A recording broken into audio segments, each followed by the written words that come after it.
Allahu Akbar. Mudah-mudahan karakter, sifat, kejujuran dan ketulusan Bung Hatta sebagai proklamator kemerdekaan yang berjuang bertahun-tahun, bergelimang dengan darah, berurai air mata bersama pahlawan. Mudah-mudahan beliau tercatat sebagai syuhada merebut kemerdekaan di negara Kesatuan Republik Indonesia ini. Kalianlah yang akan melanjutkan. Semangat! Allahu Akbar! Allahu Akbar! Allahu Akbar!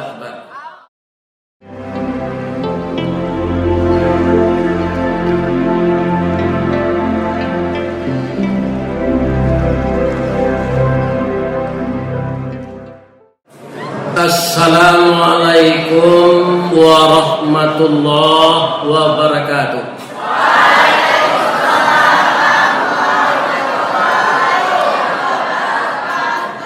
Salam sejahtera kepada kita semua. Semoga Allah yang Maha Kuasa selalu melindungi kita setiap saat dan kita mendapat berkahnya di dunia dan ridhanya di akhirat. Amin. A'udzubillahi minasyaitonir rajim. Bismillahirrahmanirrahim. Alhamdulillahilladzi khalaqal insana fi ahsani taqwim. Segala puji bagi Allah yang telah menciptakan kita takwim. Ayah dulu nak atau kakek ini ketika di pesantren itu mempelajari nahu, saraf. Jadi kedua ilmu itu dipadukan, namanya qawaid. Artinya undang-undang untuk mengetahui pokok-pokok bahasa Arab. Karena orang yang sekolah di pesantren harus bisa membaca kitab yang tidak berbaris. Ilmu qawaid itulah mempelajarinya. Takwim itu akar katanya qawwama. Yuqawwamu takwim. Lahir batin, jasmani, rohani, makhluk yang terbaik itu manusia. Malaikat kan patuh kepada Allah. Apa saja yang disuruh Allah tidak pernah disanggahnya. Tapi kita tidak bisa menilai apakah malaikat itu ganteng atau cantik seperti yang andai. Karena apa? Tubuhnya tubuh energi. Maka kita tidak bisa melihat fisiknya. Dibandingkan dengan jin juga begitu. Makhluk jin itu dari bunga api juga tidak bisa dilihat. Maka kita adalah makhluk terbaik. Itulah yang kita syukuri sepanjang masa. Kalau kita syukuri, la in syakartum la azidannakum. Jika kamu syukuri, akan aku tambah nikmatku untukmu. Wala in kafartum, jika engkau engkari, maka azab saya bersangatan untukmu.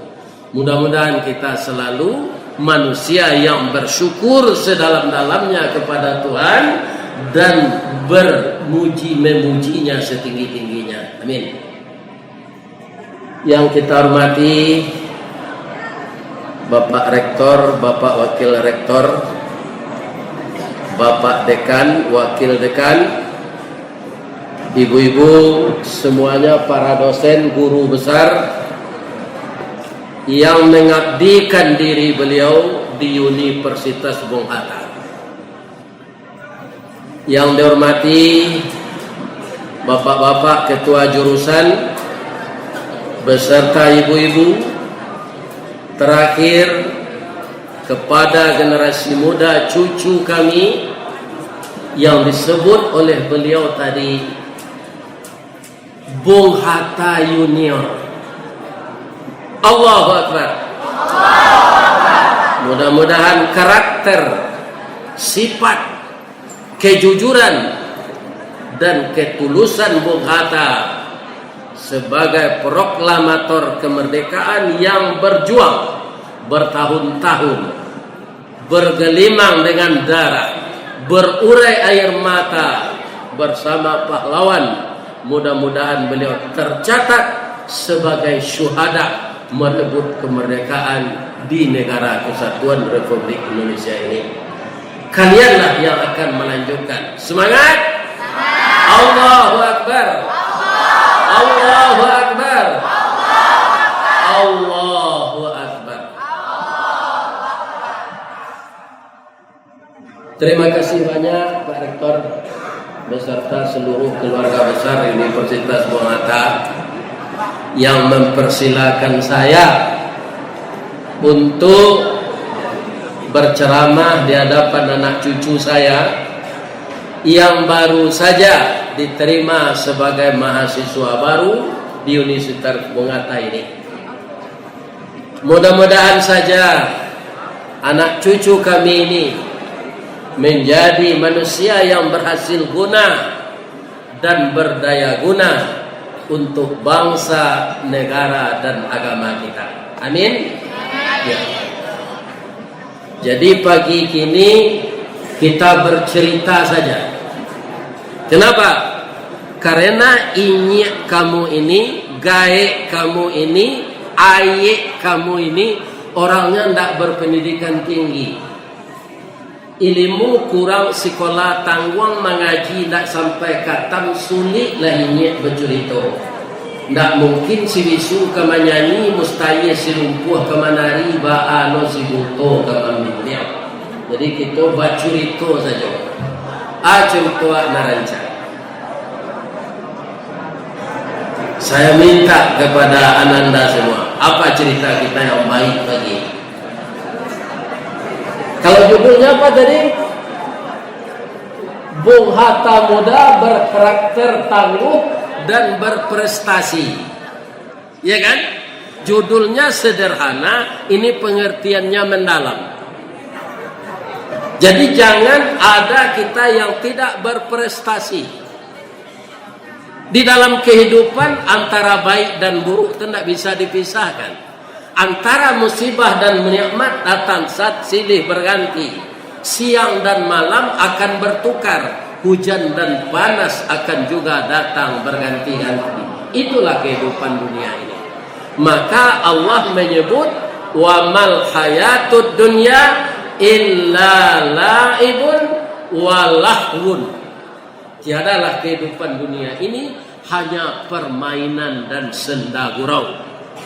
Walad darul akhirah khairul lillazina yattaqun. Kehidupan akhirat itulah yang paling baik bagi orang bertakwa. Jadi apa saja kita di dunia ini hanya permainan. Permainan itu akan berakhir. Permainan itu ada garis start dan ada garis finish. Maka di dalam kehidupan kita yang menentukan bukan di garis start tapi di garis finish. Untuk mencapai garis finish itu tidak ada kita yang putus asa. Harus tetap bersemangat. Kadang-kadang kini orang putih pacaran saya minum racun. Itu paling bodoh orang. Sebab itu laki-laki jo padusi kini bandiangnya lah cie 7 orang, perempuan hanya 1 laki-laki. Coba kalian bayangkan kama dicari lakinya nananam lagi. Di mana cari suami? Ya kan? Maka tidak heran ada laki-laki, ya kan? Dia usahakan beristri lebih dari 1. Lagi-lagi kalau gajinya sekadang gaji Pak Rektor. Itu tidak aduh ini. Kenapa? Supaya yang lain bisa bersuami. Ya kan? Ini dunia ini. Nanti suatu saat, kata Rasulullah bukan kata saya, khamsina qayyimun wahid. Perbedaan banyak laki-laki dan perempuan itu nanti sampai 1:50. Itu Rasulullah mengatakan, satu orang laki-laki 50 wanita. Nan seorang konyok kroyok kolakiden. Ndak pandai tagak laki-laki. Karena diperebutkan oleh wanita yang banyak. Itu akan terjadi kalau hari sudah hampir kiamat. Tapi Ananda jangan putus asa belajar. Menurut Allah kiamat itu sebentar lagi. Menurut kita lama lagi. Tandonyo Pak Ustaz, maha membangun jalan tol Jawa Baru. Botang lo tuh. Atu tandonyo hari lama kiamat. Kalau sudah ada tanda-tandanya, orang tidak akan membangun lagi, tidak akan menerima mahasiswa lagi. Setiap perguruan tinggi, kenapa tidak menerima 2 hari kiamat? Nanti Ananda sudah jadi presiden, sudah jadi menteri, ya kan? Sudah jadi rektor, belum tentu juga hari akan kiamat. Karena menurut bilangan kita dan bilangan Allah itu jauh berbeda. Alfa sanatim mimma ta'uddun, yang 1000 tahun oleh kita di dunia ini hanya 1 hari bagi Allah. Alfa sanatim mimma ta'uddun. Jadi kalau ini kok lah umur kini 72 tahun jo Hijriah, 71 tahun jo Masehi, itu baru sekian menit hidupnya kalau dibandingkan dengan hari Allah. Jadi hari kita panjang lagi nak di dunia ini. Namun demikian, jangan kita mengejar dunia saja. Karena apa? Kiamat itu 2. Ada kiamat sugra, ada kiamat kubra. Kiamat sugra itu apa? Pertama, hilangnya roh dari badan. Ada tak mahasiswa yang meninggal sebelum tamat? Ada. Iya kan? Ada ya, rektor sudah sekian tahun pensiun, kemudian sudah pikun, tapi dia masih hidup. Ada? Ada. Iya. Jadi manusia itu kalau selalu panjang umurnya, dia akan pikun. Jadi kalau takui pikun saumua Nabi salah. Barang umur Nabi Pak Ustaz 63. Tapi itu tidak bisa kita yang mengaturnya. Yang mengatur Allah. Untuk itu bagaimana semangat Bung Hatta? Yang pertama sekali, beliau tidak pernah putus asa. Walaupun sama-sama pemimpin, beliau berselisih paham. Salisih betuka saruang, sayang betuka jalan. Tapi beliau tidak putus asa. Inilah yang akan kita tiru. Ya kan? Hidup kita sebagai anak muda, mulai-mulai kalian akan kuliah, sekolah terus dengan lebih disiplin. Itu saja saya rasa kuliah ini. Walaupun saya tidak pernah kuliah. Belajar lebih disiplin lagi. Ya kan? Kalau ada di mata kuliah itu kita gagal, jangan putus asa. Apa kata orang Minang di Sumatera Barat ini? Jalan salangkah hendak sampai pancuang sapancuang hendak putih. Kini gagal isu ulangi. Dibalik-balik bak memanggang, barunya masak 2 dalam. Diulang-ulang bak menyapuh, baru tampak kilik peraknya. Kata Bung Hatta, kegagalan adalah sukses yang tertunda. Itu kata Bung Hatta. Ya kan? Jadi kegagalan itu seperti kita jatuh. Kalau kita tidak jatuh, bagaimana kita tahu? Ya kan? Jalan yang akan kita lalui ini. Jatuh, kita bersiap-siap untuk bangun. Kemudian jalan kita yang kedua pasti mulus dari yang pertama tadi. Itulah Bung Hatta itu. Kalau kita lihat tubuhnya kecil, pendek, tapi akalnya panjang. Bung Hatta itu tidak besar badannya. Nah, ini salah satu. Yang kedua, beliau itu jujur. Ananda harus jujur di dalam hidup ini. Kenapa? Kejujuran sesuatu keharusan. Siapa dia? Sekarang hari hampir Rabiul Awal. Ada manusia jujur yang dilahirkan 1400 tahun yang lalu. Orang kafir memberi gelarnya Al-Amin. Siapa dia? Siapa dia nak? Nabi Muhammad sallallahu alaihi wasallam. Kalau yang memberi gelar beliau itu orang Islam, itu pantas saja menggigit gadang ke dalam, baragia gadang kawa, cakap kampuang paga kampuang, cara negari paga negari, bersengketa negara, bela negara kita. Itu biasa saja. Tapi yang memberi beliau gelar itu adalah orang kafir musyrik. Kenapa? Karena memang dia tidak pernah bohong. Ya kan? Inilah yang kita butuhkan. Orang pintar tapi benar. Banyak orang pintar tapi tidak benar. Ini berbahaya untuk suatu negara. Yang kita butuhkan itu orang pintar tapi benar. Orang pintar tapi jujur. Orang pintar tapi amanah. Ya kan? Jadi sifat-sifat itu yang akan kita tiru. Yang pertama adalah sifat Nabi Muhammad sallallahu alaihi wasallam. Itu kan Nabi, Pak Ustaz. Kita kan tak Nabi. Payah meniru serupa Nabi itu. Kalau tak pas seperti Nabi, tapi bisa agak mirip-mirip Nabi. Bapak ceritakan ya. Ada dahulu seorang pemuda yang ketika itu baru berumur 12 tahun, 13, 14 tahun paling tinggi. Tapi ibu dan ayahnya meninggal muda, namanya juga indah. Siapa namanya? Muttaqin. Artinya orang apa itu muttaqin? Orang takwa, orang yang taat kepada Allah.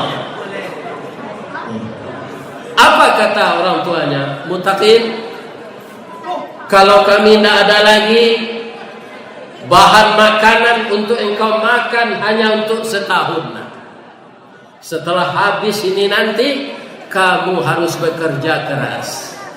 Dalam bekerja keras sifatmu harus jujur. Dalam bekerja keras engkau amanah.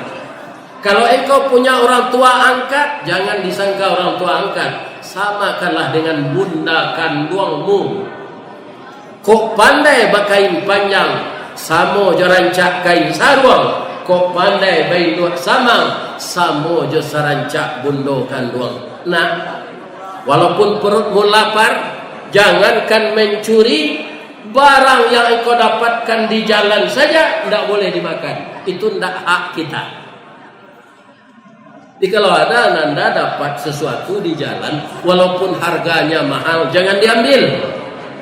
Itu tidak punya kita. Yang punya orang kehilangan tadi. Itu harus diumumkan di masjid selama sepekan. Kalau tidak ada juga orang punya bagaimana? Kemudian diberikan kepada anak yatim dan fakir miskin. Jadi tidak boleh diambil. Ya sekarang kalau ada uang orang jatuh 10.000, 100.000 paling tinggi, mungkin dia sebutkan, aku tinggal putih 100.000 jatuh pak. Tapi kalau 1 miliar sakabe gadang tu dalam tas, mungkin sulit orang yang jujur ini. Karena jumlahnya banyak. Oh, kok bisa kayu kete ambo? Bisa beli Alphard bekas ini kalau 1 miliar, iya kan? Jadi kejujuran itu perlu. Jadi setelah ibunya meninggal, dia mengembara, belum ada orang yang mau menerimanya kerja, perutnya lapar. Di jalan dapatlah dia buah, namanya buah tin. Kata orang awak, lapa takacak mamang tarabo. Karena perut lapar, dia lupa dengan apa yang disampaikan oleh ibunya. Dia bersihkan buah tadi, dia makan. Setelah masuk ke dalam perutnya, dia baru ingat, ya Allah, ampunkan saya ya Allah. Sudah masuk barang yang haram ke perut saya. Barang dapat ini tidak boleh diambil, tapi saya sudah terlanjur. Ampunkan saya ya Allah. Kalau hanya dosa kepada Allah, pemilik alam semesta ini, berapapun besar dosanya, kita bisa diampunkan. Tapi menyangkut dengan diri orang lain, kita harus minta maaf dulu. Nampak ladinyo di dalam kabun ada orang sedang karajo. Assalamualaikum. Waalaikumsalam. Kabar anak muda. Pak, saya tadi jalan di bawah ini karena perut saya telah lapar. Saya dapat buah tin. Ternyata setelah saya lihat-lihat, buah tin ini jatuh dari kebun bapak ini. Jadi tidak halal saya makan. Dari kecil sampai sekarang baru kali ini saya makan yang haram. Kulla lahmin nabata haramun fannaru aula bi. Setiap daging yang terdiri dari yang haram, nerakalah jadi tempatnya. Sekali ko makanan haram masuk ke parui embo baru pak. Maafkan embo yo pak, nalante hangan embo masuk neraka. Apa kata orang dalam kebun? Maaf nak, kamu luar biasa ini. Hanya memakan buah yang tergeletak di jalan, engkau minta maaf. Tapi bapak juga tidak berhak memberi maaf nak. Kenapa? Bapaknya tukang kebun di sini. Jadi yang punya kebun ini orang lain. Siapa punya kebun pak? Rajo. Rajo tu elok nak. Pailah minta maaf kayaknya. Bara jauhnya rumah istana rajo ko dari siko pak, 6 bulan berjalan kaki. Ya kan? Kalau awak babati jalan dan minta maaf, 6 bulan ke berjalan ke sini. Tapi anak ini karena mentalnya sudah terdidik untuk jadi orang jujur, dia sangat takut kepada Allah. Itulah salah satunya sifat Bung Hatai. Ya kan? Jujur. Dia berangkat. Dalam perjalanan kalau dia haus, dia hanya meminta kepada orang sepanjang jalan. Tak mau sembarang minum, sembarang makan. Jadi tukang kebun tadi juga jujur pak. Kalau awak tukang kebun dan ala dapat dalam jalan makanlah. Kalau apa perihal dia leceh-leceh. Nak dibagi-bagi itu punya awak. Kita yang punya. Ikut tak awak punya. Pergi dia. Ternyata raja itu memang baik. Dan security yang menjaga gerbang kerajaan juga orang baik. Pak, minta izin pak. Apa kabar anak muda? Ambo ingin bertamu jarajo. Lai boleh. Boleh kata security tadi. Kadang-kadang kan kareh lo hari satpam ko dari rajo le. Aku tak elok. Bapak-bapak yang terhormat, ibu-ibu, anak-anakku, cucuku semuanya mahasiswa baru. Singkat cerita dia bertemu dengan raja itu. Apa kabar anak muda? Saya 6 bulan berjalan ke sini pak. Apa yang penting bagi kamu? Saya dapat suatu buah tin di jalan. Karena perut saya lapar, saya bersihkan, saya makan. Ternyata buah tin itu jatuh dari pohon yang tumbuh di kebun bapak. Jadi tidak halal saya makan. Daripada saya masuk neraka pak, maafkanlah saya. Saya mohon pak. Raja tadi dalam hati, ya Allah, luar biasa anak ini. 6 bulan berjalan kaki, hanya sebuah buah tin yang dipungut di jalan, dia datang ke sini. Ya Allah, saya akan membahagiakan anak ini seperti anak saya. Akan saya didik dia. Saya melihat bahwa di jidatnya saya pandang sekilas, anak ini anak pintar. Ya Allah, beri saya kesempatan memberikan pendidikan kepada anak ini. Tapi itu di dalam hatinya. Di luarnya ancam anak. Dalam hatinya dia berkata begitu. Wa ang parwi ang samo jo asba rokok. Puntuang samsu masuk, sempurna masuk, daun nanau masuk, daun tarusan masuk. Samo jo asba. Indah ang cali dulu nama makanan nan halal jonan haram. Barang dapet ang makan saja. Kini wa ang tak bisa dia maaf. Awang harus jadi budak ambosiko selama 3 tahun. Apa kata anak muda tadi? Terima kasih Pak. 10 tahun seumur hidup saya mau jadi budak Bapak. Andaikan Bapak bersedia memberi maaf saya. Luar biasa anak ini jujurnya kan?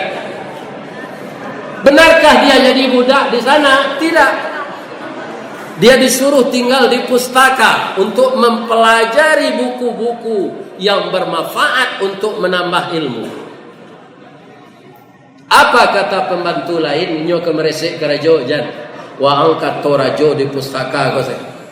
Baca buku ko tiap hari siang malam setelah kamu beribadah. Kalau kamu mau bersalin pakaian di sana sudah disediakan. Makanan dan minuman ada di kafe di situ. Apa katanya? Alhamdulillah ya Allah. Kata bapak itu saya jadi budak di sini, tapi saya jadi anak yang dimanjakan dan diberi kesempatan untuk menambah ilmu. Alhamdulillah ya Allah, syukran ya Allah. Itu saja sudah diperlihatkan oleh Allah karena jujurnya. Dia tidak jadi budak. Singkat cerita nak sudah sampai 3 tahun dia di sana. Sesuai dengan janji, hanya datangi rajo. Terima kasih ya Pak. Kata bapak saya jadi budak, tapi saya jadi anak kandung di sini. Tapi hati yang bolun sanang ya Pak. Di mana sanangnya kecil rajo? Buah tin dan tamakan dia boci itu, kena lu lapak maafkan lain. Kalau awak rasa sanang tu lupa saja tu. Tak terkena itu. Tapi inilah dia. Nah, kamu sudah saya maafkan. Tapi tolonglah Pak ya nak. Anak kamu tolong Pak. Ambo ada anak gadis 3 tahun di bawah wak. Lalamu ambo mencariannya jodoh nak dapet nak. Tertumbuh galah kenapa tersorong bajak ke batu patah tungkik bersilakan. Sudah saya usahakan tak kunjung dapat. Bangko tak dapat jodohnya Pak. Matonya butuh, tangannya cengkok, telingonya pakak, kakinya lumpuh. Nak, tolong ya nak, kamu menikahi anak saya. Pucik si mutakin. Bahagia begini orang lumpuh, orang pakak, orang butuh, tangannya cengkok loh.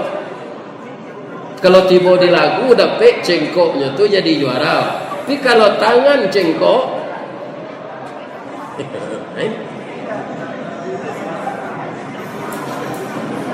saya tidak memaksa nak, jangan kamu termenung. Lihatlah anak saya tu dulu. Dibukakan tabir pembatas. Nampaklah anak gadis rajo tadi. Baitu sekecil mutakin menjelia.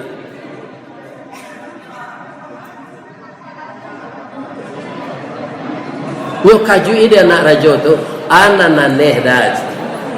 Dia maaf ya. Kata ayah kamu itu buta. Telingamu budek. Tanganmu cengkok, kakimu lumpuh. Ternyata engkau cantik sekali. Mukonya bawah dilayang. Bibirnya asam sauleh. Hidungnya coda suntungga. Rambut panjang mayang taurai, batihnya coparui padi, tumiknya cotalua burung, pajalanan si ganjo lulu, pado pai surui nalabiah, alu tataruang patah tigo, samui tapi jak indak mati. Ndak ada mahasiswa pengata ko seranca itu. Kenapa engkau dikatakan buta dek? Apa kata anak gadis tadi? Saya dikatakan buta, mata saya ini selalu baca Quran. Telinga saya budek, telinga ini saya dengarkan kepada perkataan orang tua, perkataan guru, perkataan dosen yang mengajar saya. Tidak pernah saya mendengar kata-kata yang tidak berguna. Kaki saya lumpuh, kaki saya ini tidak pernah melangkah ke tempat maksiat. Saya tidak ada raun dengan laki-laki ke Taman Nirwana, ke Karang Tirta, ke ladang padi. Tidak ada. Kaki saya terpelihara, tidak pernah menempuh jalan maksiat. Tangan saya dikatakan cengkok, tangan ini tidak pernah mengambil hak orang lain. Bang Mutakin, sebenarnya banyak laki-laki yang melamar saya, tapi tidak ada yang sejujur kamu. Bang Mutakin, terimalah lamaran ayah saya. Bapantunlah anak gadis tadi. Pantunnya bahasa Arab nak dapat ringgit. Kita pindah saya ke bahasa Padang. Apa katanya? Bala buah kapal di Muaro, sarik muatan buah kopi, menompang pulau Toke Bare, kapal datang dari Padang. Dari Matoa Samulonyo, kinilah jatuh ke dalam mati. Tapuk ko indah abang balik, alamai ambo rindu sorang.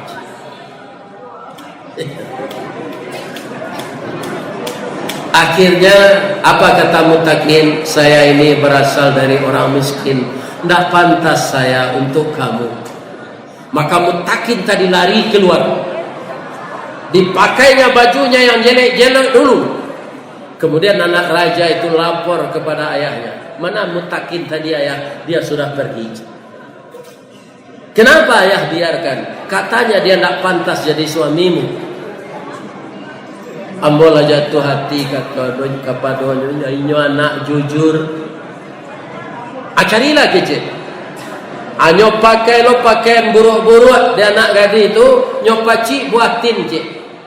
Basobok lah dia Mutakin ko di tepi jalan dua-dua. Bang, bisa tanya cik, Mutakin ko nyututui mukon.